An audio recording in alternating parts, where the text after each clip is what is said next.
Hello everyone. आज हम अपने क्वेश्चन का पार्ट 2 शुरू करेंगे। क्वेश्चन इज मंद बुद्धि बालक किसे कहते हैं, उसकी विशेषताएं, प्रकार, कारण, शिक्षा के बारे में जो डिस्कस करना था। अब इनका वर्गीकरण देख लेते हैं। जो वर्गीकरण हम बुद्धि लब्धि के आधार पर करते हैं, जिसका प्रत्यय अल्फ्रेड बीने ने 1908 में दिया था, जो कि हम पहले पढ़ चुके हैं।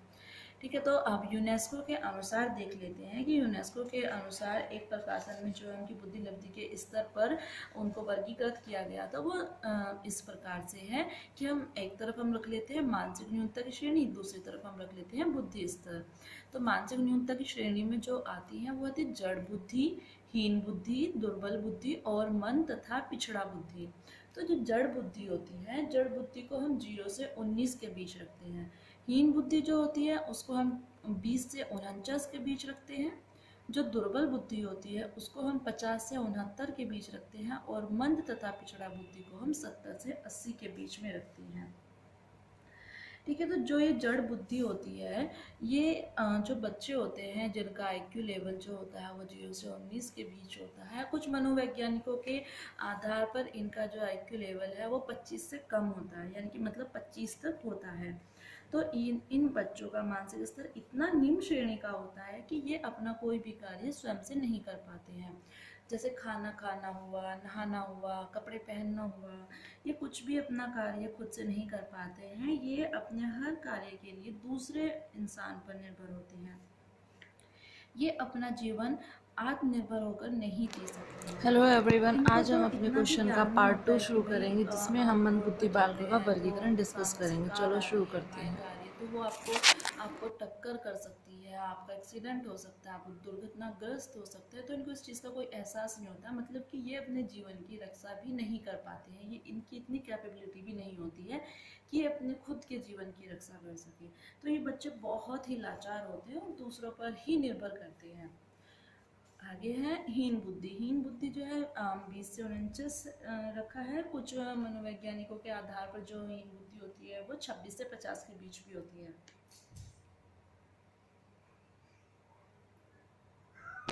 अब हम डिस्कस कर लेते हैं मंद बुद्धि बालकों की शिक्षा। मानसिक रूप से पिछड़े बालकों की रोकथाम और उपचार विभिन्न विधियों से किया जा सकता है तथा उनके लिए विशेष शिक्षा की व्यवस्था की जाती है। एक सुझाव के अनुसार इन बालकों का सामान्य बालकों से पृथक्करण कर दिया जाना चाहिए। उनके लिए अलग से संस्थाएं खोली जानी चाहिए। दूसरे सुझाव के अंतर्गत जन्म दर पर नियंत्रण करना चाहिए।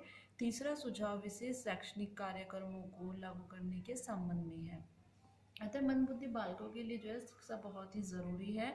उनकी शिक्षा के लिए अनेक मनोवैज्ञानिकों ने अपने हिसाब से, अपने अनुसार कुछ सुझाव दिए हैं। कुछ मनोवैज्ञानिकों के अनुसार सामान्य बच्चों को और जो मंद बुद्धि बच्चे हैं उनको अलग अलग करके पढ़ाना चाहिए। उनके लिए विशेष स्कूल्स की, विशेष पाठ्यक्रम की सुविधा करनी चाहिए।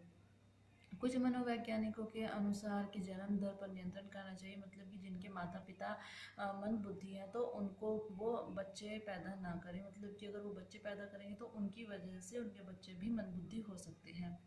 तीसरा ये था कि जो शैक्षणिक कार्यक्रम है, जो विशेष शैक्षणिक कार्यक्रम है जो मंद बुद्धि बालकों के अनुकूल है, उनको लागू करना चाहिए।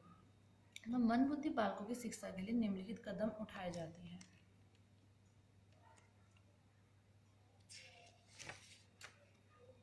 पहला है माता पिता को शिक्षित करना चाहिए। ये बहुत ही इम्पोर्टेंट है, क्योंकि माता पिता जो है अपने बच्चे के लिए बहुत ही महत्वपूर्ण रोल रखते हैं, और माता पिता से ज़्यादा अच्छा उनके बच्चे को कोई भी नहीं समझ सकता है। लेकिन सबसे पहले क्या, माता पिता को ये विश्वास दिलाना बहुत ज़रूरी है कि उनके बच्चे जो है वो मंद बुद्धि हैं, उनका बच्चा मंद बुद्धि है, उनका बच्चा मानसिक रूप से कमज़ोर है। तो इसलिए माता पिता जो है अपने बच्चे से ज़्यादा आशाएं, ज़्यादा उम्मीदें ना रखें, क्योंकि जब बच्चा फिर उसमें असफल होगा, क्योंकि वो मंद बुद्धि है, वो मानसिक तौर पर कमज़ोर है, तो वो जो भी कार्य है, जो भी उसकी माता पिता की उससे बहुत ज़्यादा आकांक्षाएं हैं, वो उनको पूरा नहीं कर पाएगा, वो असफल हो जाएगा। और उसके असफल होने से उसके माता पिता बहुत ज़्यादा निराश हो जाएंगे, जिस वजह से बच्चों और माता पिता के बीच में कॉन्फ्लिक्ट, द्वंद्व की स्थिति पैदा हो सकती है। तो इससे बचने के लिए कि ऐसा ना हो, क्योंकि अगर ऐसा होगा तो बच्चे पर उसका और ज़्यादा बुरा प्रभाव पड़ेगा। वो अपने आप को और अपने परिवार के साथ में अपने आप को समायोजित नहीं कर पाएगा, वो अपने आप को कुसमायोजित समझेगा, अपने परिवार के साथ में भी, अपने माता पिता के साथ में भी। तो जिससे कि फिर उसमें हीन भावना भी उत्पन्न होगी इस वजह से।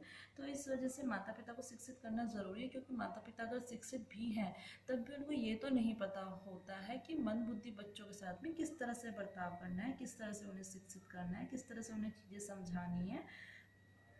तो इसलिए उनको अवगत कराना बहुत ज़रूरी है, ताकि वे घर पर ही अपने बच्चों को, जो मंद बुद्धि बच्चे हैं, उनकी शिक्षा की व्यवस्था करके उनके समायोजन में उनकी सहायता कर सके। फिर नेक्स्ट है व्यक्तिगत ध्यान देना। जो मंद बुद्धि बालक है, मंद बुद्धि बालकों की ओर विशेष ध्यान देने की ज़रूरत होती है, क्योंकि वो अपना ख्याल भी खुद नहीं रख सकते हैं। और अध्यापकों की व्यक्तिगत रुचि के लिए कक्षाएं जो है आकार में छोटी होनी चाहिए, ताकि वह प्रत्येक बच्चे को पर्याप्त समय दे पाए। अगर क्लासेस बहुत बड़ी बड़ी होंगी तो फिर अध्यापक के लिए भी हर बच्चे पर ध्यान दे पाना पॉसिबल नहीं रहेगा। अगर क्लासेस छोटी होगी तो अध्यापक सब बच्चों पर ध्यान दे सकता है, उसको ये पता चल सकता है कि किस बच्चे को किस चीज़ की ज़रूरत है, क्या चीज़ उसको बतानी है, तो उससे हर बच्चे को उनका अपना पर्याप्त समय मिल पाएगा और अध्यापक के लिए भी सुविधा रहेगी। नेक्स्ट है विशेष स्कूल और अस्पताल। जो मंद बुद्धि बच्चे होते हैं उनके लिए विशेष स्कूल और अस्पतालों की सुविधा करानी चाहिए, ताकि उनका जो है अस्पतालों में रेगुलर चेकअप हो सके। और स्कूलों में जो है, जो सभी बच्चे सामान्य स्कूल में नहीं पढ़ सकते हैं, क्योंकि उनका वातावरण, स्कूलों का जो सामान्य स्कूल है उसका वातावरण उन बच्चों के अनुकूल नहीं होता है। तो ऐसी स्थिति में जो है बच्चों को विशेष स्कूलों में शिक्षा दी जा सकती है, और अस्पतालों में जो है उनके उचित परीक्षण होते रहेंगे, जिससे कि परिणामों के स्वरूप उनकी शिक्षा निरंतर चलती रहेगी। सामान्य स्कूलों और अस्पतालों में ऐसा करना पॉसिबल नहीं होता है। फिर नेक्स्ट है विशेष शिक्षण विधियाँ। सामान्य शिक्षण विधियाँ मंद बुद्धि बालकों के लिए उपयुक्त नहीं हो सकती है, इसलिए उनके लिए विशेष शिक्षण विधियों का प्रयोग करना ज़रूरी है। क्योंकि अगर सामान्य विधि से वो बच्चे पढ़ेंगे और सामान्य बच्चे भी फिर उसी विधि का प्रयोग करते हैं, तो वो तो उनको तो समझ ही नहीं आएगा, वो वैसे ही उनसे इतने पीछे हैं तो और भी ज़्यादा उनसे पीछे पीछे पीछे ही होते चले जाएंगे।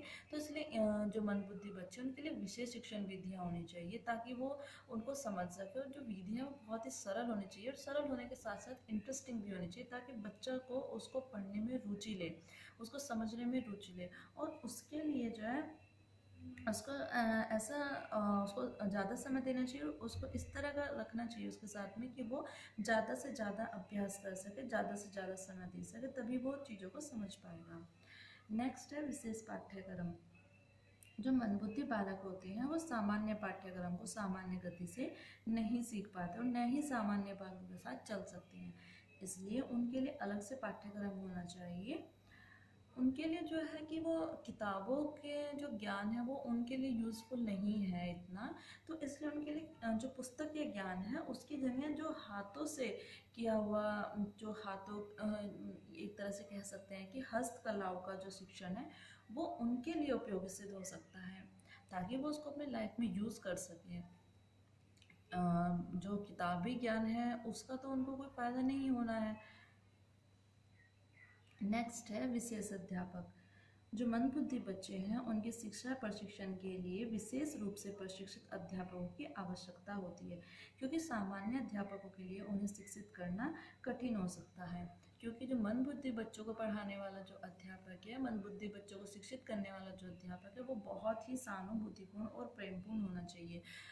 और जो सामान्य बच्चों को पढ़ाने वाले अध्यापक हैं उन अध्यापकों का मंदबुद्धि बच्चों की तरफ जो बर्ताव है वो थोड़ा रूड हो सकता है, क्योंकि उनको तो उस तरह की हैबिट नहीं है कि वो कुछ चीज़ समझा रहे हैं और वो बच्चों को नहीं समझ आ रहा है, तो वो उनका बहुत ही नेचुरल है कि वो रूड हो सकते हैं।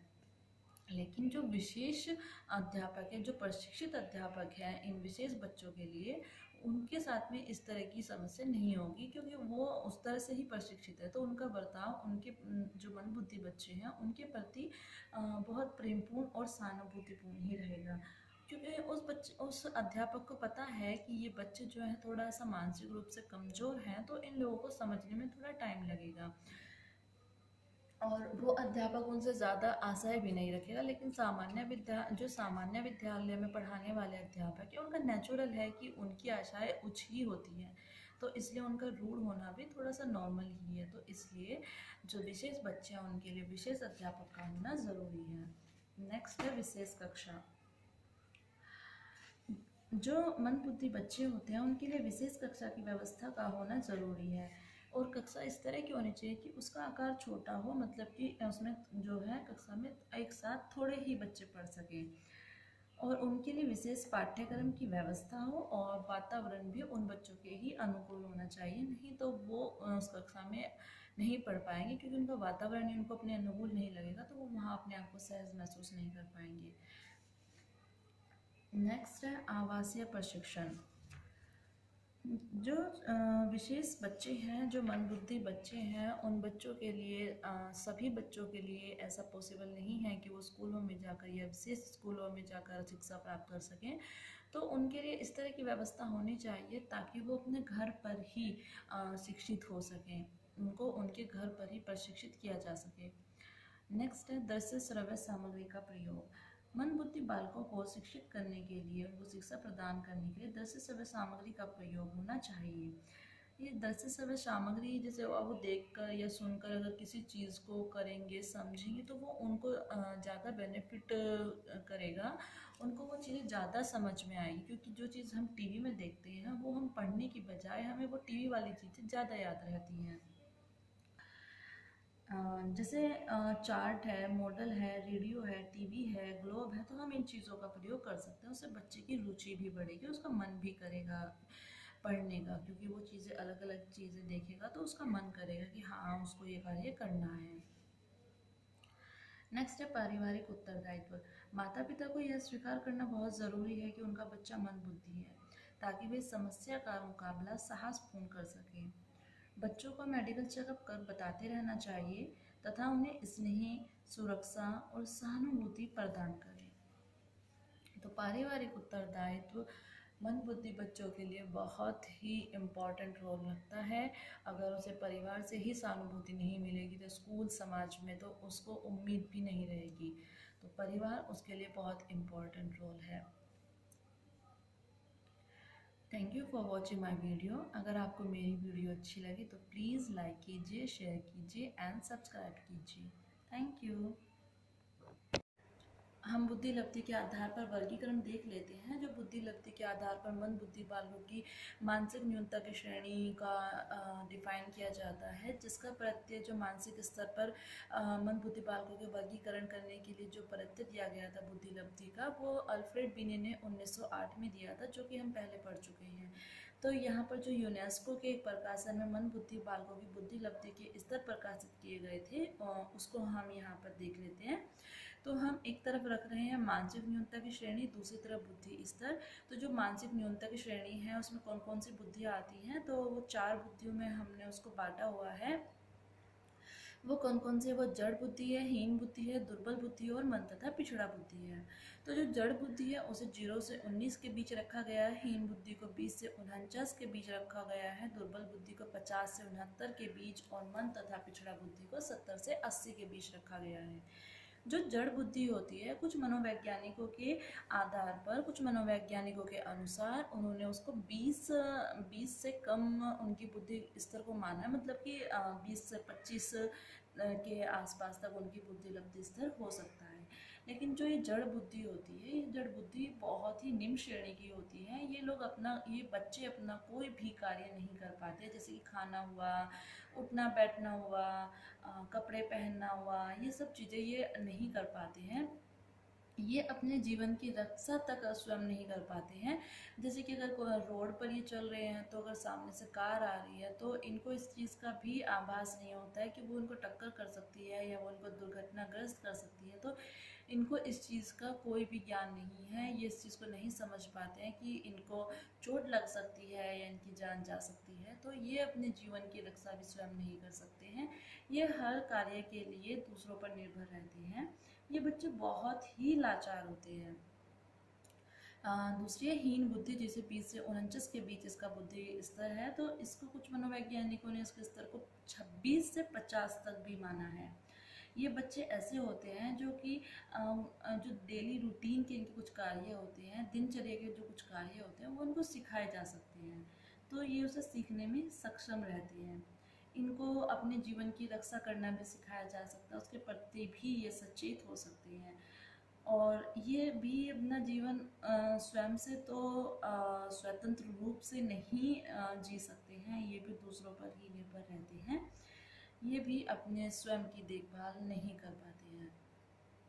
नेक्स्ट है दुर्बल बुद्धि, जिसे 50 से 69 के बीच रखा गया है और कुछ मनोवैज्ञानिकों के अनुसार ये 51 से 70 तक होती है। ठीक है, इसमें जो है बच्चे कुछ सीख सकते हैं, कुछ घरेलू कार्य सीख सकते हैं, लेकिन जो इनका सीखना होता है वो बहुत ही धीमी धीमी गति से होता है, बहुत धीरे धीरे ये सीख सकते हैं, इनका अधिगम बहुत धीमा होता है। स्कूली शिक्षा तो इनके लिए नामुमकिन ही है, ये नहीं सीख सकते हैं, ना उन बच्चों के साथ में जो सामान्य बच्चे हैं उनके साथ चल सकते हैं। लेकिन अगर इनको थोड़ी बहुत ट्रेनिंग दे दी जाए, कुछ सिखा दिया जाए, कुछ प्रशिक्षित कर दिया जाए तो ये अपनी रोटी कमा सकते हैं। नेक्स्ट है मंद या पिछड़ा बुद्धि। जो मंद या पिछड़ा बुद्धि होती है वो 70 से 80 के बीच आती है और कुछ मनोवैज्ञानिकों के अनुसार 71 से 80 के बीच आती है। ये बच्चे ऐसे होते हैं जो थोड़ा बहुत पढ़ लिख सकते हैं, जो अपनी अपनी कुछ कार्य जो होते हैं डेली रूटीन के वो कर सकते हैं, अपने जीवन की रक्षा करने में सक्षम होते हैं। ठीक है, नेक्स्ट देखते हैं। अमेरिकन एसोसिएशन के हिसाब से, अमेरिकन एसोसिएशन के अनुसार 1973 के में एक वर्गीकरण जो किया गया था वो इस प्रकार है: गंभीर रूप से मंदबुद्धि बालक, तीव्र रूप से मंदबुद्धि बालक, मध्यम रूप से मंदबुद्धि बालक और अल्प रूप से मंदबुद्धि बालक। जो तीव्र रूप से मंदबुद्धि बालक होते हैं उनकी बुद्धि लब्धि 25 से कम होती है। जो तीव्र रूप से मंदबुद्धि बालक होते हैं उनकी बुद्धि लब्धि 25 से 39 के बीच होती है। जो मध्यम रूप से मंदबुद्धि बालक होते हैं उनकी बुद्धि लब्धि 40 से 54 के बीच होती है। जो अल्प रूप से मंदबुद्धि बालक होते हैं उनकी बुद्धि लब्धि 55 से 69 के बीच होती है। ठीक है, तो इनके बारे में थोड़ा सा जान लेते हैं कि इनमें बच्चे क्या कर सकते हैं, क्या नहीं कर सकते, क्या क्या उनकी क्षमताएं हो सकती हैं। तो जो गंभीर रूप से मंदबुद्धि बालक होते हैं ये वे बालक है जिनका बुद्धि लब्धि स्तर 25 से कम होता है। इन बालकों को भाषा का जो विकास होता है इन बालकों में बहुत ही कम होता है। ये बहुत ही ज़्यादा दूसरों पर निर्भर करते हैं, दूसरों से इनको देखभाल की बहुत ही ज़्यादा ज़रूरत होती है। इनमें कुछ साधारण कार्य करने की योग्यता भी नहीं होती है और इनकी शारीरिक संरचना में भी विकृतियाँ होती है। सामान्यतः ये अस्वस्थ रहते हैं जिससे कि इनका शारीरिक विकास भी बहुत कम हो पाता है। नेक्स्ट है तीव्र रूप से मंदबुद्धि बालक। ये वे बालक है जिनकी बुद्धि लब्धि स्तर 25 से 39 के बीच होता है और ये बालक, अगर इन बालकों को उचित प्रशिक्षण दे दिया जाए तो उसके द्वारा ये आसान भाषा और संकेत द्वारा संप्रेषण यानी कि कम्युनिकेशन करने की योग्यता ग्रहण कर सकते हैं। लेकिन अपने संवेगों पर इनका कोई भी कंट्रोल नहीं होता है, ये अपने संवेगों पर नियंत्रण नहीं रख सकते हैं, ये संवेगात्मक रूप से बहुत ही अस्थिर होते हैं। नेक्स्ट है मध्यम रूप से मंदबुद्धि बालक। जिनकी बुद्धि लब्धि 40 से 54 के बीच होती है वो मध्यम रूप से मंदबुद्धि बालक कहलाते हैं। ये बच्चे ऐसे बच्चे होते हैं जो सामाजिक रूप से समायोजन नहीं कर सकते हैं, समाज में अपना संपर्क स्थापित नहीं कर सकते हैं। अगर इनको उचित प्रशिक्षण दिया जाए तो ये अपने आप को समाज में समायोजित कर सकते हैं और ये लोग ऐसे हैं जो कि स्नान कर सकते हैं, खुद से कपड़े पहन सकते हैं, अपना खाना खा सकते हैं और थोड़ा बहुत ये पढ़ लिख भी सकते हैं। लेकिन सामान्य स्कूलों में पढ़ना इनके लिए पॉसिबल नहीं है। लेकिन अगर इनको थोड़ा बहुत सिखाया जाए तो ये थोड़ा बहुत पढ़ना लिखना सीख जाते हैं, बोलचाल की भाषा ये उचित प्रकार से सीख लेते हैं। फिर आगे हम देख लेते हैं मन बुद्धि बालकों की विशेषताएं। तो मन बुद्धि बालकों की कुछ विशेषताएं हैं जो हम अब डिस्कस कर रहे हैं। पहले अधिगम की धीमी गति। जो मन बुद्धि बालक होते हैं, जो मानसिक रूप से कमजोर पिछड़े बच्चे होते हैं, उनका जो अधिगम होता है वो बहुत धीमी गति से होता है। वो कुछ सीखते हैं तो वो बहुत ही धीरे धीरे सीख पाते हैं, वो तीव्र गति से नहीं सीख पाते हैं।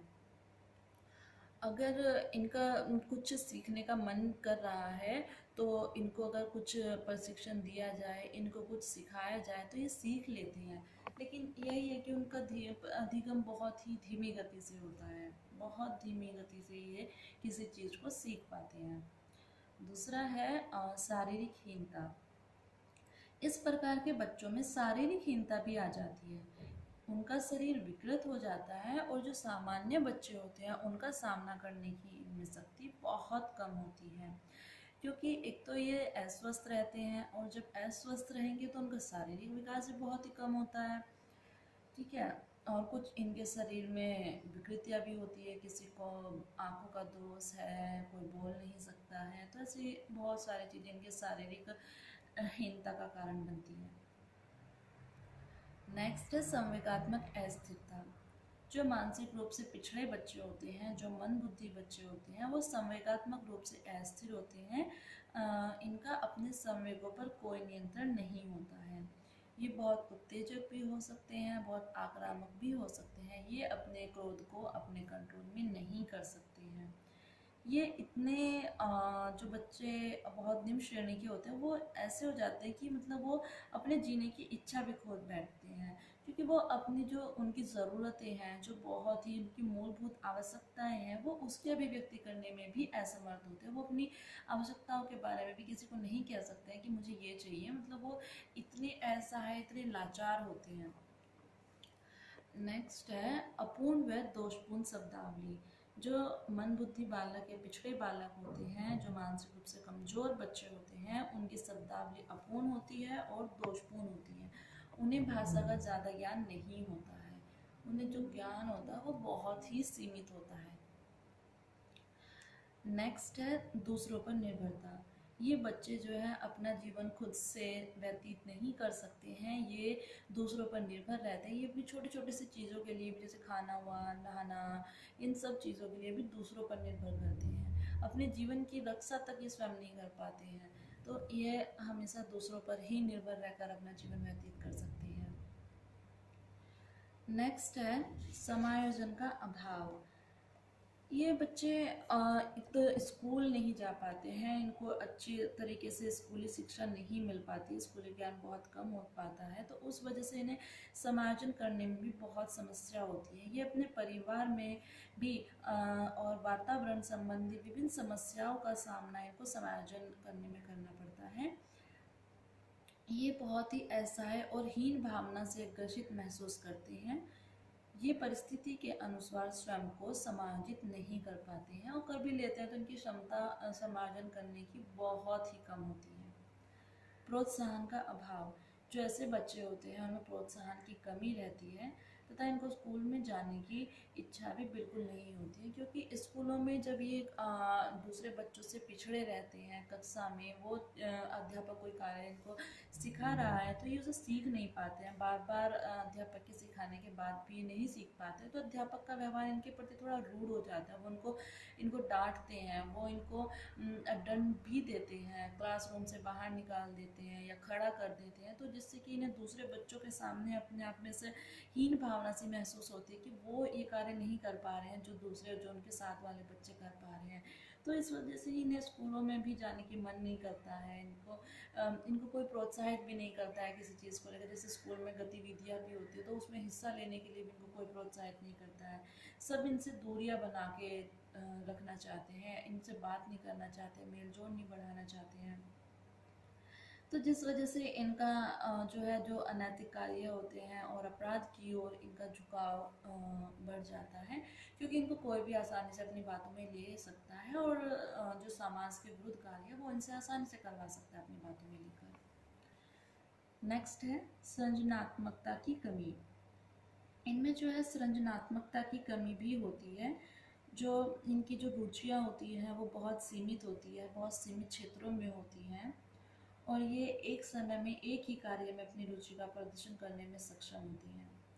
जो सृजनात्मक होता है, सृजनात्मक का अर्थ यह है कि किसी नई वस्तु के सृजन से है। जो मानसिक रूप से कमजोर बच्चे होते हैं उनमें अमूर्त चिंतन का भी अभाव पाया जाता है। ये अमूर्त चिंतन करने में सक्षम नहीं होते हैं, ये अपनी किसी भी समस्या का विश्लेषण नहीं कर सकते हैं। नेक्स्ट है सीमित बुद्धि। इनकी बुद्धि जो होती है बहुत ही सीमित होती है। इनकी बुद्धि 70 से, इनका जो बुद्धि लब्धि स्तर होता है वो 70 से कम ही होता है। इस कमी के कारण इनको समायोजन करने में या अन्य अपनी मानसिक प्रक्रियाओं को करने में इनकी क्षमता नहीं होती है। नेक्स्ट है अनुपयुक्त व्यक्तित्व। इनका व्यक्तित्व जो है वो पूर्ण नहीं हो पाता है। उनमें स्वाभाविकता की बहुत कमी होती है। वे अपने निर्णय खुद नहीं ले सकते हैं और इनका अपनी भविष्य की स्थिति से कोई लेना देना नहीं होता है। ये सिर्फ वर्तमान में जीते हैं। नेक्स्ट है सीमित रुचियाँ। इनकी जो रुचियाँ होती हैं वो बहुत सीमित होती हैं। ये एक समय में किसी एक ही कार्य को करने में सक्षम होते हैं। ऐसा नहीं है कि भाई एक ही समय में ये बहुत सारे कार्य कर लें या बहुत सारे कार्य सीख लें, क्योंकि ये ना तो उन कार्यों को फिर कर पाते हैं ना ही सीख पाते हैं। तो ये सिर्फ एक वक्त में एक ही कार्य को कर सकते हैं, वो भी बहुत धीमी धीमी गति से इनमें वैसे ही हो पाता है। तो इनकी रुचि भी बहुत सीमित होती है। धीमी विकास गति। जो मंद बुद्धि बच्चे होते हैं उनका जो विकास होता है वो बहुत धीमी गति से होता है। कोई भी क्षेत्र हो, किसी भी क्षेत्र हो, उसमें ये बहुत ही धीरे धीरे से विकसित होते हैं और इनका विकास कभी कभी इतना धीमा हो जाता है कि जो इनकी आयु वर्ग के बच्चे हैं उनसे ये बहुत ही ज़्यादा पिछड़ जाते हैं। नेक्स्ट है सामान्यीकरण करने की योग्यता का अभाव। जो मंद बुद्धि बालक होते हैं, मानसिक रूप से कमजोर बालक होते हैं, उनमें तथ्यों का सामान्यीकरण करने की योग्यता का अभाव रहता है। वे किसी स्थिति का निष्कर्ष निकालने के योग्य नहीं होते हैं। नेक्स्ट देख लेते हैं निम्न शैक्षणिक उपलब्धि। इनकी जो शैक्षणिक उपलब्धि होती है वो भी बहुत निम्न स्तर की होती है। जैसे कि हम स्कूलों में, कॉलेज में हमारे एग्ज़ाम्स होते हैं, रिज़ल्ट आता है, तो उस तरह से जो इनका रिज़ल्ट आता है वो बहुत ही निम्न श्रेणी का होता है। निम्न स्मृति स्तर। इनका स्मृति स्तर बहुत ही निम्न श्रेणी का होता है। जो मानसिक रूप से कमज़ोर बच्चे होते हैं, जो मंदबुद्धि बच्चे होते हैं, वो किसी चीज़ को, किसी कार्य को अगर करते भी हैं या उसे सीख भी लेते हैं तो वो उसको कुछ समय बाद भूल जाते हैं, क्योंकि वो उसे याद नहीं रख पाते हैं। तो इनका जो स्मृति स्तर होता है वो बहुत ही निम्न श्रेणी का होता है। नेक्स्ट है अवधान की कमियां। जो मंदबुद्धि बालक होते हैं या जो मानसिक रूप से कमज़ोर बच्चे होते हैं उनमें अवधान की कमी भी पाई जाती है, क्योंकि अगर ये कार्य तभी कर पाएंगे जब ये कोई चीज़ इन्हें याद रह सके, लेकिन इनको कोई चीज़ याद नहीं हो पाती है तो ये उस चीज़ को सीख भी नहीं पाते हैं। इनकी जो मानसिक रूप से कमज़ोर बच्चे होते हैं उनमें बहुत महत्वपूर्ण उनकी ये कमी है जो अवधान की कमी है। क्योंकि बच्चा या कोई भी किसी कार्य को तभी सीख सकता है जब वह उसे याद रख सकता हो या वो सीख सकता हो, तभी वो किसी कार्य को कर पाएगा। हम आगे देख लेते हैं मंद बुद्धि होने के कारण। जो मानसिक मंदिता है उसका कोई एक कारण नहीं होता है, कई सारे ऐसे कारण हैं जिसकी वजह से बच्चा मंद बुद्धि हो सकता है। तो मानसिक मंदिता एक व्यक्तिगत समस्या है। मंद बुद्धि कई प्रकार की अंतःक्रियाओं के कारण उत्पन्न होती है। इसके लिए कोई एक कारण उत्तरदायी नहीं होता है। मंद बुद्धि के कुछ कारण निम्न है, जैसे कि वंशानुक्रम है, शारीरिक कारक है, संवेगात्मक कारक है और समाजशास्त्र कारक है। जो वंशानुक्रम कारक है, वंशानुक्रम कारक में हम ये कहते हैं कि जैसे माता पिता अगर किसी के मंद बुद्धि हैं तो उनका बच्चा भी मंद बुद्धि होगा, यानी कि पूर्वजों से जो है जो उनकी मंद बुद्धि है पूर्वजों में वो उनके बच्चों में भी आ जाती है। और ये होता किस वजह से है? ये क्रोमोसोम्स की वजह से होता है। क्रोमोसोम्स के थ्रू ये जो माता पिता से बच्चों के में भी आ जाता है। ये जो कमी है, जैसे मानसिक रूप से कमज़ोर जो एक कमी है वो अपने पूर्वजों से उनकी संतान में भी आ सकती है और इसका कारण है क्रोमोसोम्स। नेक्स्ट है शारीरिक कारक। शारीरिक कारक ऐसा है कि जैसे मस्तिष्क के किसी भाग में अगर किसी वजह से कोई चोट आ गई हो तो उस वजह से मानसिक रूप से विकलांग हो सकता है बच्चा, या फिर मस्तिष्क कोशिकाओं को बुखार आदि के कारण आघात लगने से भी वह शारीरिक कारकों में शामिल होता है। कई ऐसी बीमारियां भी है जिससे कि बच्चा मन बुद्धि हो सकता है, जो है कि meningitis, congenital syphilis, German measles, epilepsy, अधरंग, एपोप्लेक्सी। ये कुछ बीमारियां हैं जिनकी वजह से मस्तिष्क कोशिकाओं को हार्म हो सकता है, जिसकी वजह से बच्चा मंदबुद्धि हो सकता है।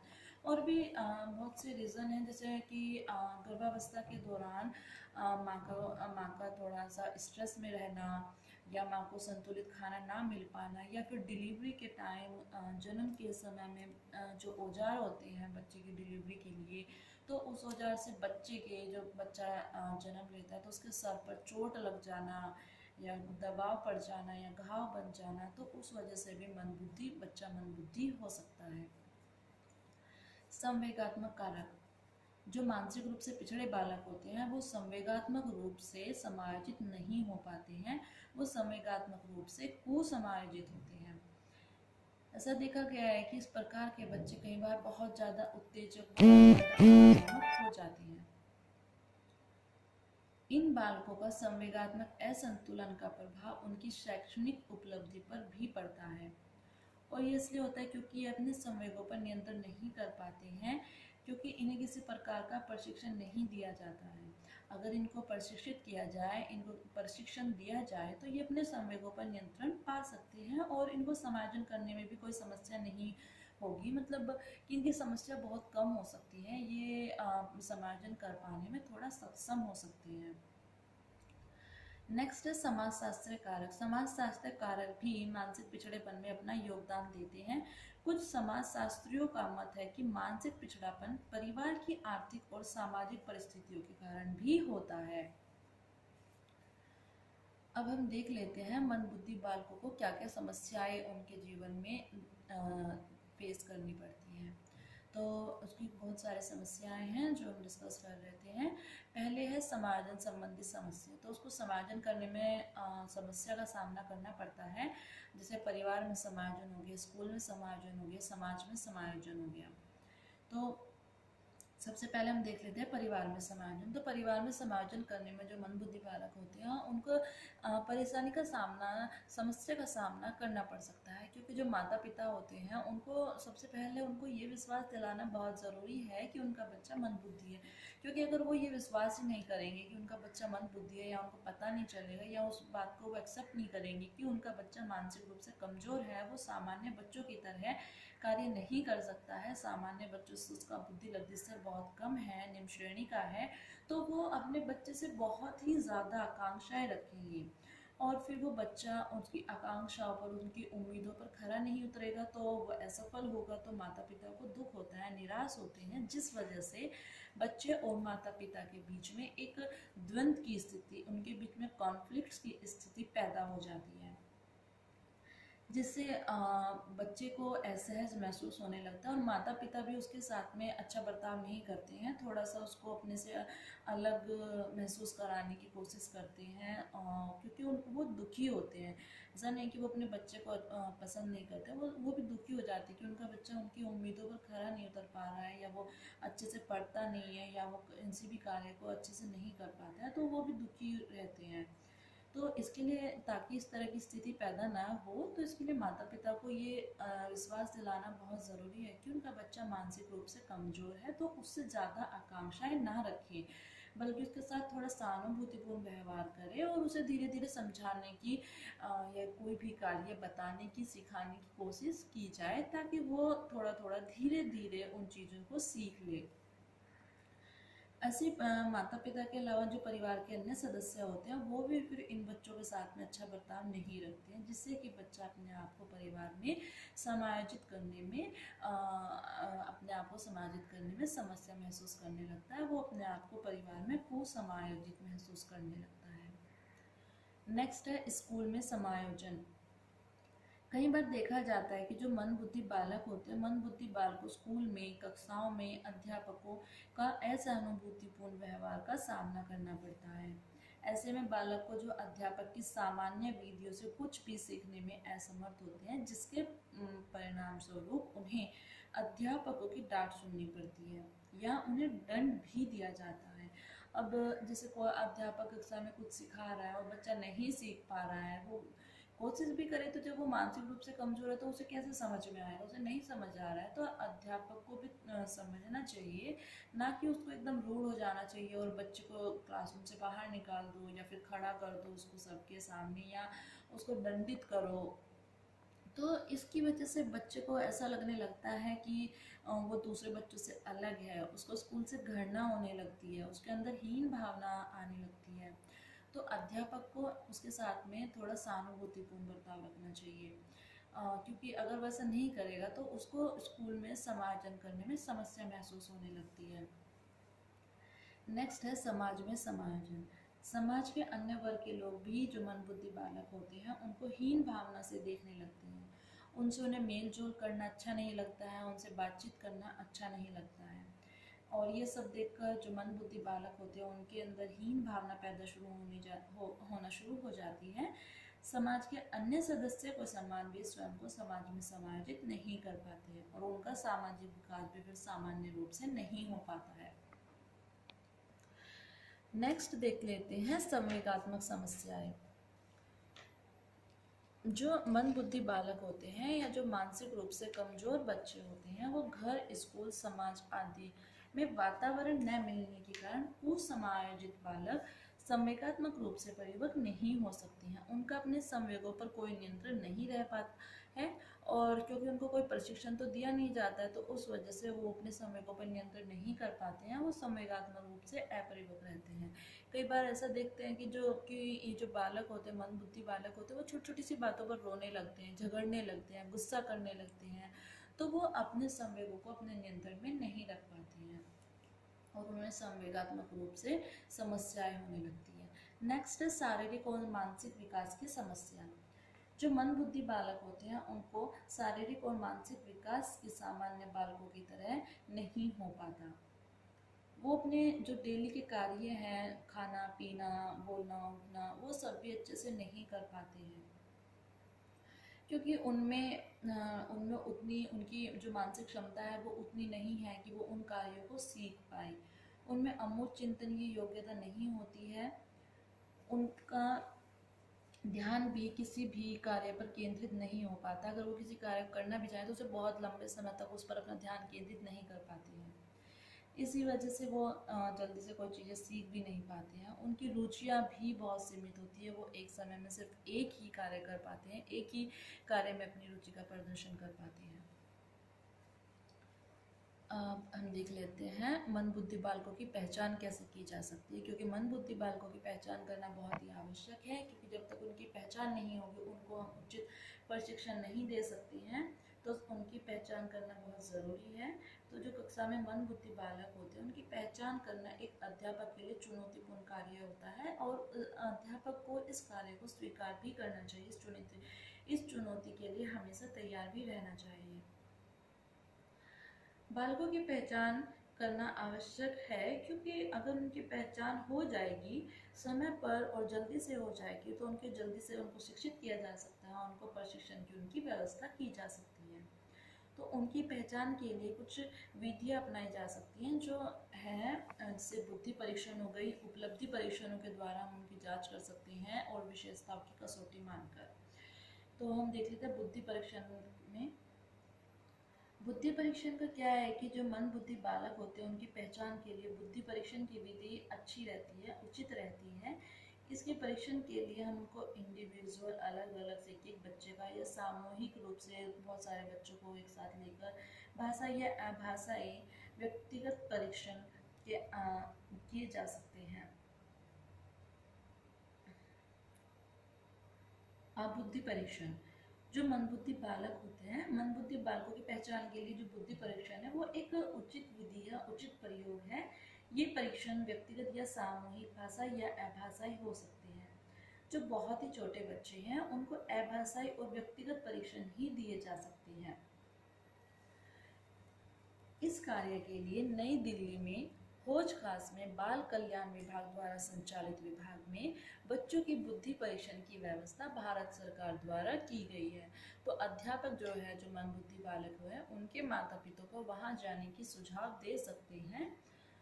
और इस संस्था का जो पूरा पता है वो है national institute of public cooperation and child development, child guidance clinic, हौज खास, न्यू दिल्ली। अगेन रिपीट कर देती हूँ, national institute of public cooperation and child development, child guidance clinic, हौज खास, न्यू दिल्ली। नेक्स्ट है उपलब्धि परीक्षणों के द्वारा। जो मानसिक रूप से कमज़ोर बच्चे होते हैं उनकी पहचान उपलब्धि परीक्षणों के द्वारा भी की जा सकती है। इन परीक्षणों को करने के लिए अध्यापक को बहुत सावधानी इस्तेमाल करनी पड़ती है। ये परीक्षण भी व्यक्तिगत या सामूहिक तौर पर किए जा सकते हैं। जैसे कि हम उपलब्धि परीक्षण में जैसे एग्ज़ाम होता है, जो बुद्धि परीक्षण हो गया उसमें हम एक तरह से हमने एग्ज़ाम ले लिया, जो उपलब्धि परीक्षण हो गया उसमें हमारा रिजल्ट हो गया। तो जो रिजल्ट है, रिजल्ट के आधार पर हम आसानी से पता करा सकते हैं कि ये बच्चा मंदबुद्धि है या नहीं है। उसकी पहचान आराम से की जा सकती है। उसका रिजल्ट जैसा भी होगा, उसका रिजल्ट अच्छा होगा तो वो मंदबुद्धि नहीं है, अगर उसका रिजल्ट अच्छा नहीं है तो वो मंदबुद्धि ही है। उसके स्तर भी पता कर सकते हैं। उसका रिजल्ट जितना खराब है तो उसका बुद्धि स्तर भी उतना ही खराब होता जाएगा। नेक्स्ट, विशेषताओं की कसौटी मानकर। बुद्धि परीक्षणों और उपलब्धि परीक्षणों के अलावा एक अलग तकनीक है जो विशेषताओं की कसौटी है। इसके लिए अध्यापक को बहुत ज़्यादा टाइम लग सकता है, बहुत ज़्यादा समय लग सकता है बच्चों की पहचान करने के लिए, क्योंकि उसके लिए उसको बच्चों का अवलोकन करना पड़ेगा। बच्चों के साथ वक्त ज़्यादा, जब तक ज़्यादा वक्त नहीं बिताएगा, उनको देखेगा नहीं, पहचानेगा नहीं, जानेगा नहीं कि वो किस तरह के कार्य कर रहे हैं, किस तरह का उनका क्षमता है, तो उसको नहीं पता चल पाएगा। तो इसमें थोड़ा सा वक्त लग सकता है मंदबुद्धि बालकों की पहचान करने के लिए। नेक्स्ट है मंदबुद्धि बालकों की शिक्षा। जो मानसिक रूप से पिछड़े बालक होते हैं उनकी रोकथाम व उपचार विभिन्न विधियों से किया जा सकता है। उनके लिए विशेष शिक्षा की व्यवस्था की जा सकती है। एक सुझाव के अनुसार इन बालकों का सामान्य बालकों से पृथक्करण कर दिया जाना चाहिए।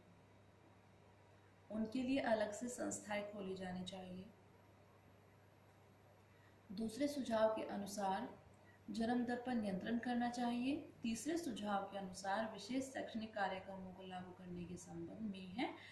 तो कहने का मतलब ये है कि जो कुछ सुझाव दिए गए मनोवैज्ञानिकों के आधार पर कि या तो उन्हें सामान्य बच्चों से अलग कर दो, या फिर उनको उनके साथ में भी पढ़ाया जा सकता है, या फिर उनकी जन्म दर को ही कम कर दो। अगर मंदबुद्धि बच्चे, अगर माता पिता जो है वो मंदबुद्धि है तो उनको मतलब बच्चा पैदा ना करने का ऐसा उनको सुझाव दिया जाए।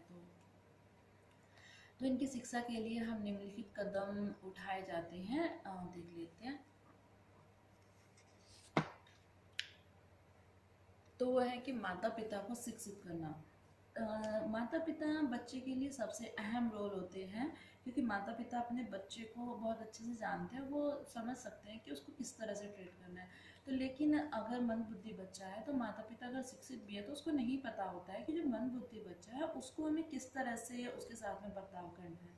तो उसके लिए माता पिता को शिक्षित करना ज़रूरी है, ताकि उनको अपने मंदबुद्धि बच्चे को शिक्षित करने में आसानी रहे, उसको कुछ सिखाने में, उसे प्रशिक्षित करने में आसानी हो सके। लेकिन सबसे पहले तो ये है कि माता पिता को इस चीज़ का विश्वास दिलाना ज़रूरी है कि उनका बच्चा मंदबुद्धि है, उससे ज़्यादा आशाएं ना रखें, और मंदबुद्धि बच्चे की शिक्षा की व्यवस्था वो करें और उनको समायोजन में उनकी सहायता दें। नेक्स्ट है व्यक्तिगत ध्यान देना। जो मानसिक रूप से कमज़ोर बच्चे होते हैं उन पर विशेष ध्यान देने की ज़रूरत होती है। अध्यापकों को कक्षा में बच्चों पर व्यक्तिगत ध्यान देने की आवश्यकता होती है, इसलिए कक्षाएं जो है छोटी होनी चाहिए ताकि वो प्रत्येक बच्चे को पर्याप्त समय दे सके। नेक्स्ट है विशेष स्कूल और अस्पताल। जो मंदबुद्धि बालक होते हैं उनके लिए विशेष स्कूलों की और अस्पतालों की सुविधा कराई जानी चाहिए, क्योंकि विशेष स्कूल इसलिए होने चाहिए क्योंकि सभी बच्चों को हम सामान्य स्कूल में नहीं पढ़ा सकते हैं। कुछ बच्चे नहीं पढ़ पाते हैं और कुछ बच्चों के लिए वहाँ का वातावरण उनके अनुकूल नहीं होता है, तो उनको हम विशेष स्कूलों में उनकी शिक्षा जारी रख सकते हैं।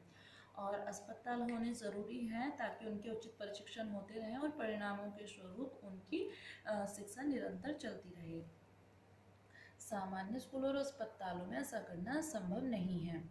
जो विशेष शिक्षण विधियाँ हैं, नेक्स्ट है विशेष शिक्षण विधियाँ। जो विशेष शिक्षण विधियाँ होती हैं वो मंदबुद्धि बालकों के लिए जो है उपयुक्त होनी चाहिए। मतलब कि जो उनकी शिक्षण विधियों में बदलाव करना चाहिए ताकि ऐसी शिक्षण विधियाँ रखी जाए ताकि उन बच्चों के लिए वो उपयुक्त हो। जो सामान्य शिक्षण विधियाँ होती हैं वो विशेष शिक्षण विधियों की से बेहतर नहीं हो सकती है मंदबुद्धि बच्चों के लिए। तो मंदबुद्धि बच्चों के लिए सामान्य शिक्षण विधियाँ उपयुक्त नहीं हो सकती है, उनके लिए विशेष शिक्षण विधियाँ ही उपयुक्त है जो कि उनके अनुकूल हो। विधियाँ ऐसी होनी चाहिए जो कि सरल तो हो ही लेकिन वो इंटरेस्टिंग भी हो ताकि बच्चा उसे सीखने में इंटरेस्ट ले, तो उसको वो इंटरेस्ट लेगा तो उसको समझ भी आएगा। उसका शिक्षण बहुत ही धीमी गति से होता है, उसको बार बार आप समझाओगे, बार बार उसका अभ्यास कराओगे, उसको समय दोगे, वो तभी सीख सकता है।